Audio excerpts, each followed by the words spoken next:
Bom dia, boa tarde, boa noite. Se você estiver chegando agora e achar que deve, você se inscreve aí no canal. E quando chegar no fim do vídeo, se você achar que não deve mais, você vai lá e desinscreve. Mas para você não esquecer, aproveita e já clica aí embaixo. Hoje o vídeo é um desafio para o Silas Malafaia, não só para o Silas, mas também para o Valdemiro Santiago, para o R.R. Soares, para o Edir Macedo, para o Agenor Duque. Nunca mais você vai andar, nunca mais você vai andar, nunca mais você vai andar, nunca mais você anda, até você voltar aqui e respeitar o profeta. Se eu sou homem de Deus, você está amaldiçoado. Então eu tenho um desafio para vocês nesse vídeo aqui. Esse vídeo é destinado ao Silas, mas o desafio vai para todos esses líderes aí. Daqui a pouquinho eu falo que desafio é esse. Pode ficar tranquilo que nem vou falar de dízimos e ofertas, eu nem vou perder tempo com isso. E só para deixar claro, esse vídeo é direcionado para os líderes, não é para você que é membro da igreja, não importa qual igreja que seja, é direcionado para esses líderes. A primeira vez que eu entrei numa igreja eu tinha 8 anos de idade, aproximadamente isso aí. Era a igreja metodista e foi lá que eu cresci, foi lá que eu batizei, e nas escolas bíblicas dominicais foi onde eu aprendi muito do que eu sei sobre a Bíblia até hoje. Eu lembro que com 15 anos de idade eu ouvia as pregações do Silas quando ele tinha ainda um bigodão e tal, e muitos dos estudos dele eu anotava num papel e colava na porta do meu armário do quarto, né? Eu colocava tudo escritinho lá em tópicos para eu não esquecer. Pregações sobre ter ânimo, pregações sobre Daniel e os manjares do rei. Em uma também que ele falava que tudo que é superficial na nossa vida é facilmente arrancado. Muitas dessas pregações tiveram grande importância aí no meu crescimento, mas eu falo isso de algo particular meu, porque eu cresci na igreja. Pode ser que isso não tenha nada a ver com você que está vendo esse vídeo, porque não teve o mesmo crescimento que eu, não viveu as mesmas coisas. Então eu lembro de muitas pregações dele, até porque foram muitos anos vendo isso. Então eu particularmente cresci tendo bastante respeito pela figura dele. Eu já não digo mesmo a nenhum dos outros que eu citei aqui, muitos deles nem eram conhecidos na época e os que eram conhecidos nunca contribuíram com nada. Conhecimento teológico fraquíssimo. Toda palavra que dão só se trata de demônio e prosperidade. E em qualquer assunto que eles venham falar que não seja a Bíblia, o conhecimento é pior ainda. Então eu não descarto aqui os trabalhos que o Silas desempenhou durante muitos anos dentro da igreja e também as vezes que ele desmascarou a esquerda lá em Brasília, como no episódio do Silas com a Érica Cocai do PT, onde ela tentava ali passar uma troca de para menores de idade, era um jabuti que estava escondido ali e o Silas acabou expondo a hipocrisia ali. A Érica Cocai se levantou e foi embora. E esse trabalho não é um trabalho político, isso está dentro das funções dele como cristão, através da relevância como um pastor conhecido. Então, por causa dessa relevância aí que ele consegue participar de todos esses debates. Embora ele estivesse ali desmascarando políticos, esse ainda é um trabalho dele como cristão, como pastor. Então, por muitas vezes, prestou um bom trabalho. Mas quando você resolve se meter em política, Silas, é isso aí que acontece. Você e muitos outros pastores apoiando o Lula, né? Mas se alguma dessas imagens não for verdade, depois você fala pra gente aí, tá? Ok? Você tem todo o direito de fazer isso, mas calma, só começou. Você e o Temer, você e Eduardo Paes, você e o Alckmin, você e o Pezão. De nome, o cara é conhecido como Pezão. Aí ele aí. Esse aí é amigo dos evangélicos. Os outros que foram embora, não vou dizer porque que ele era amigo, não deixa isso para lá. Você e o Lindbergh Faria, você e o Garotinho, você e o Eduardo Cunha, você e o Serra, e você e o Bolsonaro. É óbvio. Parece que o seu barco costuma navegar de acordo com um vento favorável. E quando chegam as tempestades aí, você arruma um outro barco para navegar e sai fora. Se esse seu apoio fosse só seu, se não influenciasse ninguém, problema algum, você poderia errar quantas vezes você quiser, mas você influencia a igreja a confiar em todas essas figuras que você esteve do lado e inclusive muitas delas levou para dentro da sua igreja. É só voltar em cada eleição, pegar os políticos que você promoveu, que esteve do lado enquanto era benéfico de alguma forma, não sei como, para você, para mostrar o quanto você não é confiável em relação a isso. Você fez um vídeo aí falando sobre a farsa da quarentena, mostrando comércios abertos no Rio de Janeiro, e disse que se fosse uma quarentena de verdade, você não falaria nada, mas é de Araque e tal. Vou deixar um trecho aqui, ó. Se tivesse uma quarentena séria, eu não dizia nada. Conversa para inglês ver. E isso não é verdade. Você foi o primeiro a falar quando o negócio todo começou, no início, dizendo que não fecharia a sua igreja, que precisariam da justiça e tal. Você foi o primeiro a reclamar, você foi o primeiro a dar o seu show na internet. Então, independentemente se ia parar tudo, se não ia, se tem gente respeitando ou se não tem, a sua posição já foi clara logo de início. Na Coreia do Sul, uma seita resolveu manter os cultos ao invés de pararem, de acordo aí com as recomendações do governo. A seita foi responsável por mais de 60% da contaminação aí de todo o país. Começou lá dentro dessa seita e se espalhou.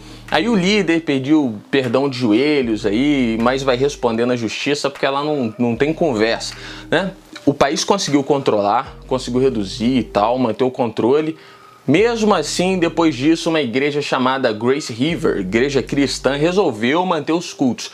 Mais um foco de contaminação aconteceu. Muita gente junta, cantando, cuspindo um no outro dentro de um lugar apertado, se abraçando, apertando as mãos, enfim. Se dependesse de você, Silas, você não teria fechado nenhum único dia, mesmo sabendo que dentro da igreja evangélica está cheia de idosos. Você me lembra a história do rei Uzias, rei de Judá, que eu tenho certeza que você já conhece, mas para quem não conhece, ele foi um rei muito abençoado por Deus. Deus o ajudou aí contra os filisteus, contra os árabes, contra os meunitas. Deus o fez prosperar e por ter se tornado tão poderoso, a fama dele corria aí por muitos lugares. Até que subiu a cabeça do rei, né? Aquele negócio todo subiu, o poder e tal subiu a cabeça dele, a influência subiu a cabeça dele.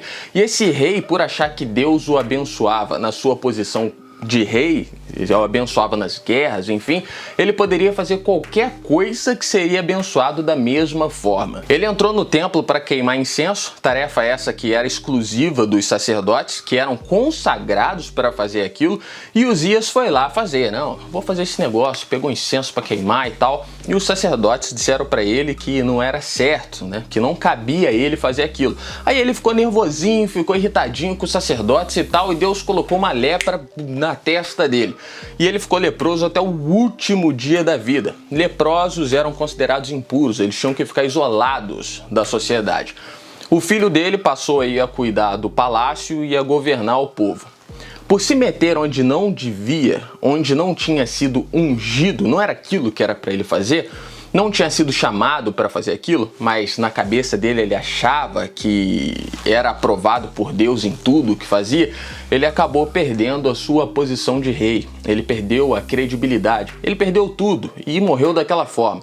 Conclusão: reis não se metem nos trabalhos dos sacerdotes, sacerdotes não se metem nos trabalhos dos reis, cada um que trabalhe naquilo que foi chamado por Deus para fazer. E todos os seus apoios, Malafaia, seus apoios políticos, já provaram por inúmeras vezes que você não tem chamado algum para fazer isso, além de também ter tirado aí a sua credibilidade até como pastor, essa galera que você se envolveu aí. Eu sou só um cara comum que cresceu te ouvindo. Não conheci o seu nome agora, comecei a ver uns vídeos ali, não teve nada disso. E eu não consigo mais te ouvir. E pode ter certeza que aconteceu isso com mais um monte de gente. Mas eu sei que isso para você não interessa, porque assim como Uzias, você tá cheio da razão sempre. Todo mundo tá errado e só você tá certo. Então eu tenho certeza que não adianta falar. Mas meu desafio para você e para todos os outros é o seguinte: para a gente resolver esse problema de uma vez por todas, para que as pessoas não percam mais empregos e pessoas não percam mais a vida, aqui onde eu tô, por exemplo, a média é entre 700, 800 e às vezes bate 900 pessoas que perdem a vida por dia. Essa é a realidade aqui. Essa é a oportunidade de todos vocês, líderes santos ungidos, curarem as pessoas. Porque a fé que vocês têm é pequena. Eu asseguro que, se vocês tiverem a fé do tamanho de um grão de mostarda, poderão dizer a este monte: vá daqui para lá, e ele irá. Nada será impossível para vocês, disse Jesus. Então, por favor, vai um de vocês para os Estados Unidos, outro aqui para a Itália, outro para a Espanha, ficam muitos outros no Brasil, porque tem um monte, é um celeiro, né? E comecem os trabalhos de cura. Além de resolverem a saúde e a economia, quando os milagres começarem a ser divulgados na internet, os números aparecerem, que não tem como esconder isso, muita gente vai se converter por conta dessas obras, e eu tô falando sério, não tem uma hora melhor para que isso seja feito. O mundo precisa de vocês mais do que nunca, então, por favor, não é possível que a fé de vocês não seja suficiente para curar alguém. Vocês conseguem fazer esse tipo de trabalho? É muito difícil entrar no Face, né? Mas quando eu entro no Face eu me deparo com esse tipo de post aqui, ó. Xuxa, que tem pacto com Satanás, doou R$1 milhão. Obviamente que isso aqui é irônico, né? Porque dentro da igreja, para quem não conhece, desde que eu era pequeno, rolavam essas conversas dentro da igreja que a Xuxa tinha pacto, né? Então tá sendo irônico aqui. Tá falando sobre o combate aí ao nosso problema atual, né? Rihanna, que é maconha, doou $8 milhões. Rick Martin, que doou 3 milhões de euros. Maroon 5, que são ateus, doaram $1 milhão. RuPaul, que eu não sei quem é, doou $1 milhão. Mas e o pastor? Eu pergunto a mesma coisa. Mas e o pastor? Qual é a mentira nesse post aqui? Eu vejo muita gente falando, acusando, condenando, tentando arrumar um culpado, mas não ajudam em nada. O problema continua. Enquanto alguns pensam em política, outros em dinheiro, outros em benefício próprio, os profissionais de saúde correm aí contra o tempo, eles continuam lá com a mão na massa para tentar fazer alguma coisa, para tentar conter, né? Estão trabalhando. Então o desafio é esse. Por favor, eu sei que a fé de vocês é grande porque vocês vivem dela há décadas, então eu espero que vocês ajudem o mundo, porque eu, de fato, estou saturado com essa realidade. Por mim que volte tudo ao normal, que as pessoas voltem a trabalhar, né, que as pessoas parem de perder a vida e a gente volta para a vida normal como era antes. Então fica esse desafio, espero que vocês ajudem o mundo com o tamanho da fé de vocês. E caso não dê para fazer isso, será que dá pelo menos para doar um respirador? Até o próximo vídeo.